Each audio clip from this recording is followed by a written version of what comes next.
Hey everybody, it's The Shape and YouTube. This is transformative.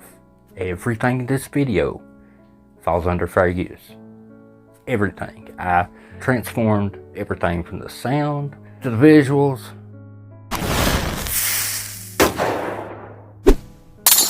Everything YouTube requires. Don't copyright claim nor strike me, please. Please. Today we're going old school. Real old school. And I think for the Shapeshift follow-up episode, this will be perfect. We've all heard of the Enfield haunting. I think they made a movie about it. But there's also an old documentary filmed with film where they document all the events and do some recreations of the actual paranormal events on that old school film. Oh, beautiful. I miss that look. I'm a VCR guy. But I thought it'd be interesting looking at it and see if we figure out how they do it. But also, there's a few things in there that I definitely question. So, without further ado, let's get into the Enfield poltergeist.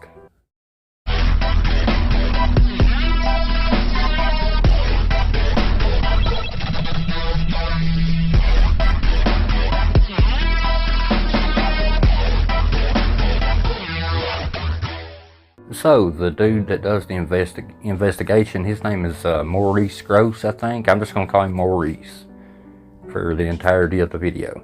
He's an inventor who does part-time paranormal investigations, I guess, in his free time or whatever. And he goes to this place and he recreates, I guess that's what he does. I know, I hope they're not trying to pull that off. It's real paranormal happening on camera because it would be embarrassing. He's recreating it.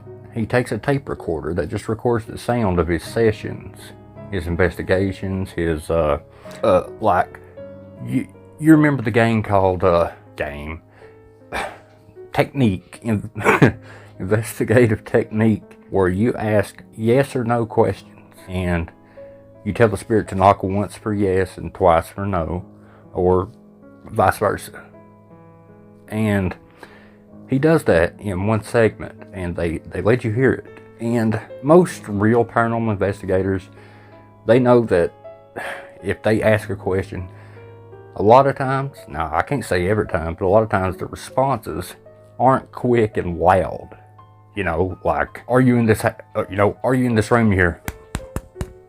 Perfect, right? But I noticed how timely, and keep in mind, I did not cut anything from the question to the knock responses. The time it takes is what they showed in the documentary. And one thing about tape recorders is we can hear it, but we can't see it. And let's get to the first question. Knock 1 for no and 2 for yes. Are you a male spirit? 1 for no and 2 for yes. 2. That's 2. You are a male spirit. I love that old school sound, people. Come on now, I'm a VCR guy, and I'm, one of those tube televisions that sit in the floor. It's got the dial you turn, it's got like 3 channels. That's us. Growing up. We didn't have any big flat screens, and oh no. But anyway, did you see the timely response of the first question and how clear it was? That's good ghost hunting. But how many times would you think that would happen before you say, those responses are very, very timely and perfect. This could have been faked. Let's hear the second question. Did you used to live in this house? Another very timely response. And while I can't prove it's fake or staged, all the questions that are asked throughout his entire tape recording session are all their quick responses, like loud and clear. And I've never seen that before. Maybe the place was really haunted. Let's look at one more question though. Was it more than 50 years ago? Yes. And that's followed up by another question and a timely response. Are you having a game with me? Oh, right. Oh, crumbs.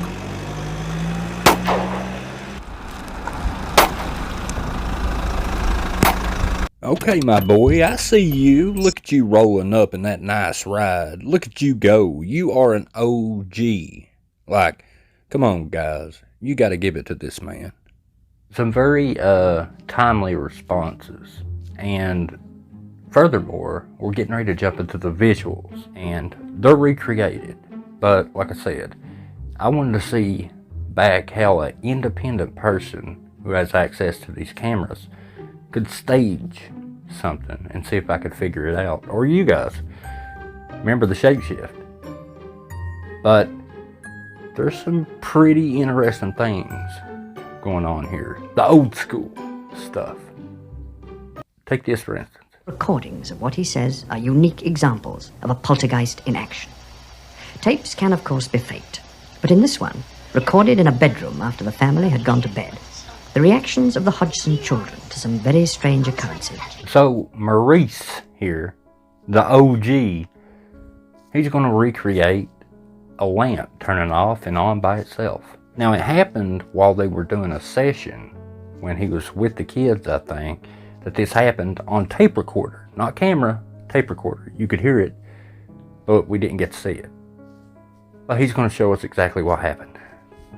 Now, comment below if you see how he did it right off the bat. Let's take a look at that OG Maurice. Seem totally genuine. So Maurice here recreates the shade lamp turning off by itself. Pay attention, folks. Here it goes. The light plug was pulled from the socket 3 times after that.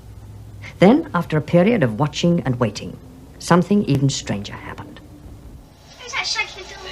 Comment below your thoughts, but obviously somebody is hiding right there, and they unplugged the shade lamp from this area right here. The outlet is somewhere back there. So interested in the way they filmed on film back in those days before you had these big 4K top quality night vision cameras and the beautiful array of technology that we have now. Back in the old school days, it was film, baby. Now, you probably looked at that and said, yeah, obviously somebody unplugged the light, duh, and they're probably behind the headboard of the bed. You'd be absolutely correct. But take a look at what happens next. It's shocking. And I do mean shocking. I don't know how he pulled this off on camera. I can't figure it out. Watch how this Maurice, this OG, recreates a shoe getting thrown at his face. We don't get to see this side of the room, and this one cracked me up. I want you to watch because it's funny. Watch this. Here it comes. Oh my gosh, I love what I do, guys. I just got to be real with you. I mean, not exactly clever, but look. Now I know what you're thinking. Well, we didn't get to see the entire left side of the room. All he did, walks over to the door, the camera operator pans the camera toward the door, and somebody off screen just throws a shoe. But how do you know that for sure? How do we know that he was recreating this? How do we know that wasn't an actual poltergeist? And you're probably wondering, why did it not just clock him right in the forehead? Well, I did you a solid. What sort of a case is this in your experience? Well, I think this is probably the best case this century. And I think there's no evidence here to support your theory. What particular tape stands out in your mind? Well, I think one particular tape that stands out in my mind is the incident where I was communicating with it quite a long while, very seriously. And then something happened, which was very funny indeed. And here comes the next recreation, if you will. We get a good pan of the room, and I want you guys to pay close attention. You will be quizzed on this. The slow pan. You know, here's the room. Look at it. And look at these posters. Man, I miss being a kid sometimes. Now, I want you to focus on this little corner right here. But we keep panning. Basically, there's nothing here. This is just a room. Not unlike any room you've ever seen in your life. Hey, will you take a look at that pretty light up there as well? You're getting ready to see something super, super amazing happen. And no, I'm not just being stupid, okay? This ain't like the shoe, okay? I want you to focus on the box that I pointed out earlier, because right on camera, right on cue, I guess he's recreating it, but let's take a look at how they did it back in the old days, old school. Let's take a look, roll that stuff. Alright guys, I want you to pay close attention here. You see this box get thrown and it hits him. Now I know it's recreated, but if you look closely, it's almost like you can see it. The hands throwing the box. So look again, I'll brighten the image for you. But it's definitely interesting. Comment below what you guys see, but let's watch one more time. Left right here. Did you not see the hand thrown? I could have swore. Very interesting. I saw two hands. Now look one more time in that corner. Here we go. Do you see the hands? I can see them. Now, where'd that box come from is the question. You know what? Let's look a little bit deeper. When we get a pan around the room, you can see this box right here. Now, if you look closely, you can see the designs on the outside of the box. Now, let's look at this box right here that got thrown at him. You see that design? Now, let's compare them. That is exactly the same box. We see here that the box is in this cubby hole and it's almost flush with that main back wall. So how in the world did they get a camera behind it? It's easy, they didn't. Now, you can see the box right here. And when it gets thrown, it's in front of the camera. How's that even possible? The camera should be right in this area right here. And the box comes over the camera, or it should, but that's not what we see. We see it fly up in front of the camera. They should have put a guy back in that cubby hole and let him throw it over. But unfortunately, it's in front of the camera. Comment below if you've seen anything I didn't for our next video. The shapeshift, yeah, I know I've done it 10 times already. But if you don't have nothing that you can add to the debunking side, you can do a question. And I try to get to as many as I can, as long as they're not real long.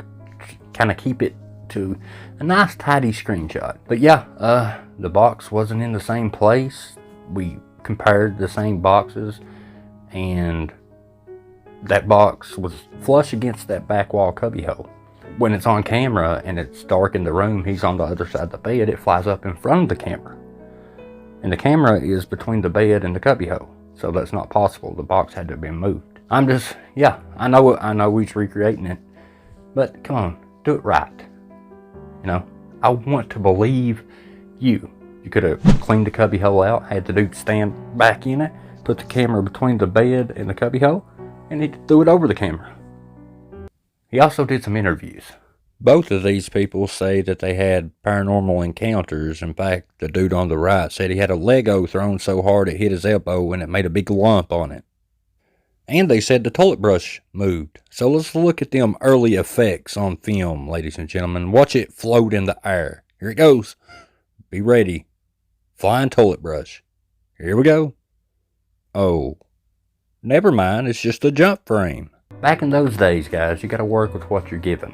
When you're working with film, you got to edit with your hands. You got to get your hands dirty. And it's harder to cut film than a push button on a computer. And it's definitely hard to do visual fakery, as you've seen with the toilet brush. It was in the toilet brush holder and instantaneous on top. That's just a jump cut. Jump cut from it in the container, and then you just cut it, go lay it on the toilet, and you just cut right to it. And they do that a couple of times. Take a look at this. It's just beautiful. And here's our boy that said the Lego block got through with such force that it hit his arm and it caused a big lump on his arm. That had to be painful. Now we get another special effect. Here we go. Oh wow, another jump cut. In every story of things that go bump in the night, there are two possibilities. One, that it's a hoax. Two, that there's something going on beyond the grasp of the human mind. Or, this is the best documented ghost story of all time. I think you're being a bit over dramatic there, pal. I mean, who was the biggest documentary ghost scariest location of all time? But did we ever get to see any legitimate proof of this, or, you know, word of mouth and tape recorder. You see where I'm going with this. That's basically, well, we did get those pictures of the girl being picked up. Remember those old school pictures? Well, luckily for us, there was more than one picture taken. I didn't know that, but let's keep going. We'll get to it eventually. We also get more shots of the room, which is always great because, I mean, look, we're looking under the bed, folks. I mean, where are you going to find great stuff like this? These teenage sisters believe they're haunted by a poltergeist. I'm not going to focus too much on the children, but they were playing with Lego blocks, so there's that. Kids have imaginations, though. Oh, watch out. But is it true? Now, these constables, whatever, they also said that they had a paranormal experience. And if you really looked into the Enfield haunting, you would have heard about the cops. Or in that country, I think they're called constables. I don't know. Officers. The people that enforce the law in that country. They went to the Enfield house and saw a chair move 3 or 4 foot on its own. And they heard I think they heard knocking sounds they couldn't explain. But it's word of mouth. They could have been tricked. They could be lying. Or it could have happened. But unfortunately, when you tell a story, that's what it is. If you don't prove it, it's still a story. Even if, well, it's an officer, it seems credible. Hey, doctors, cops, detectives, scientists. You know, everybody is capable of telling fibs. Doesn't mean they did, but they're capable of it. It came off the floor, or maybe a ½ inch, I should say, and I saw it slide off to the right, about 3.5 to 4 feet before it came to rest. I checked to see whether or not it could possibly have slid along the floor. I placed a marble on the floor to see whether or not the marble would go in the same direction. How many cars do you own? You are rolling. They see me rolling. Hey, Tim, patrolling. Now out of this whole documentary, what stood out to me wasn't the way they staged to recreate, but ventriloquist. It's where they got the little doll and, you know, they try not to move their mouth and they make the doll talk, a ventriloquist doll. But this little girl has this deep, I think it's something that's supposedly possessing her. And it speaks through her with this real dark voice that they say, well, there's no way that this little girl is capable of making this deep voice. And she does it, and she doesn't even move her mouth. But let's take a look at some of these clips. Mr. Grouse said, if there's anyone there... Is anybody there? No. Just want to point out you can see her mouth moving. Now take a look at this one. Doctor. You can see her lips moving. Look. See? They're definitely moving. Goose chases here. I think she's moving her head and being twitchy here because when she's making that noise with her throat, she don't want you to see her throat moving. I don't want to be the one to say that kid's lying. I don't want to be that guy. I can't prove that she's not possessed, so I will give her the benefit of the doubt. But I can see her lips moving. I think you can too. So that the voice coming through her, she's doing it herself with her throat and her mouth. Now, if that, so to say she can't do that ventriloquist stuff, and they mention that in the video. I can't show the clip because copyright, of course. But they say there's no way she could do that. She's no ventriloquist. But you see her mouth move. You can clearly see it. And kids have imagination, guys. But, like I said, I can't say for sure. She could be telling the truth. Moving on to outside the house. The fact that most of the focuses are adolescents seems to contribute to the mischievous nature of the effects, leading some to suggest that the kids are faking or enjoying a laugh at the expense of the investigators.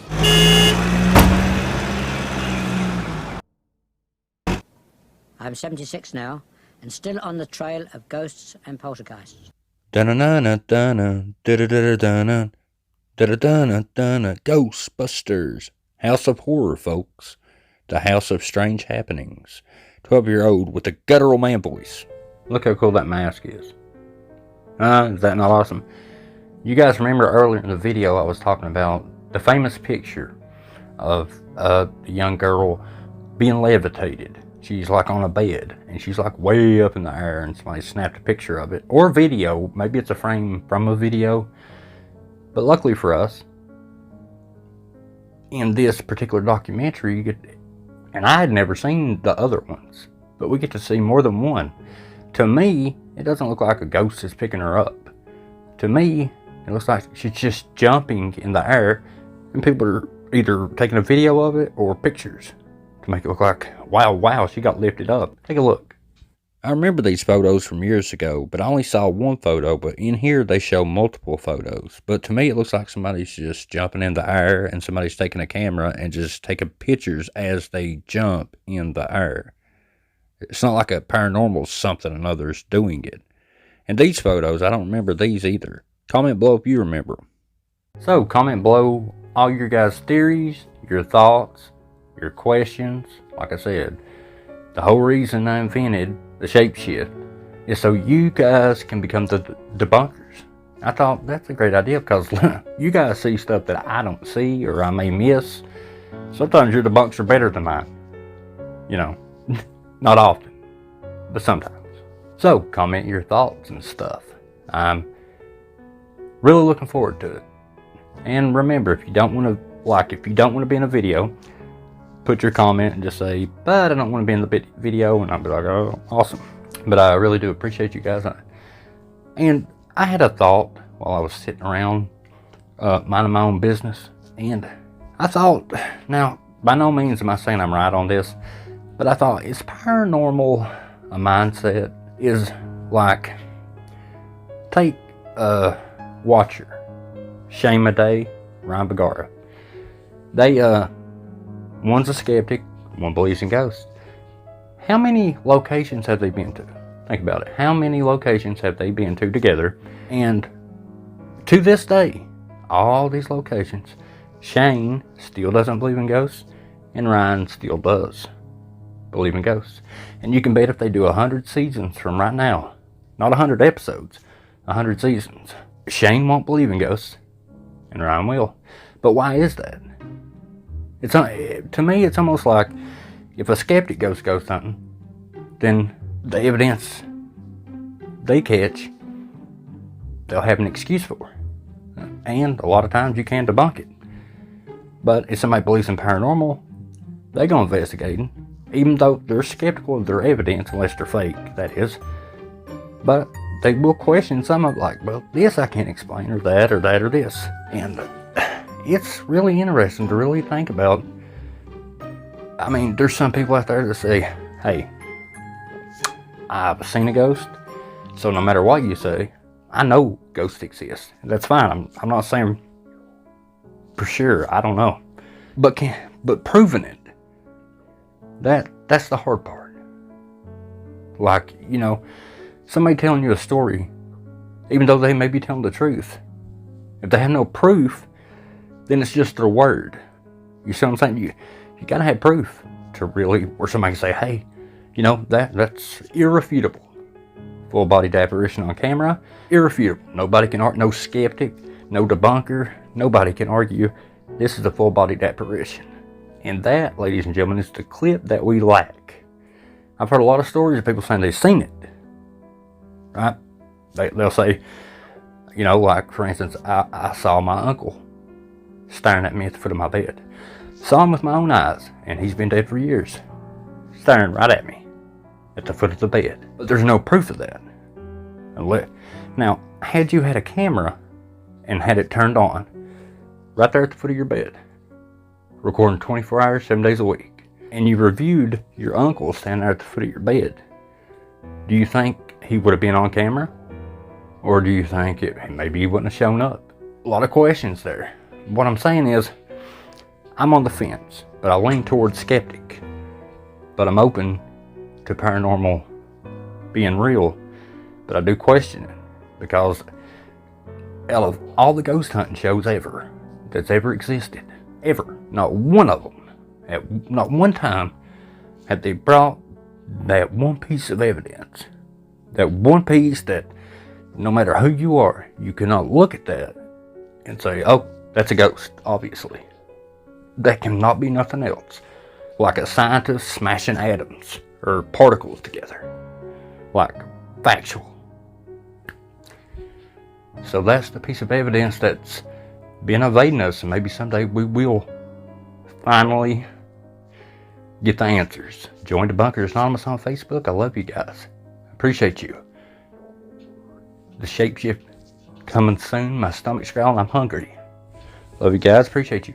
I'll see you next video. Y'all come back now here. Peace.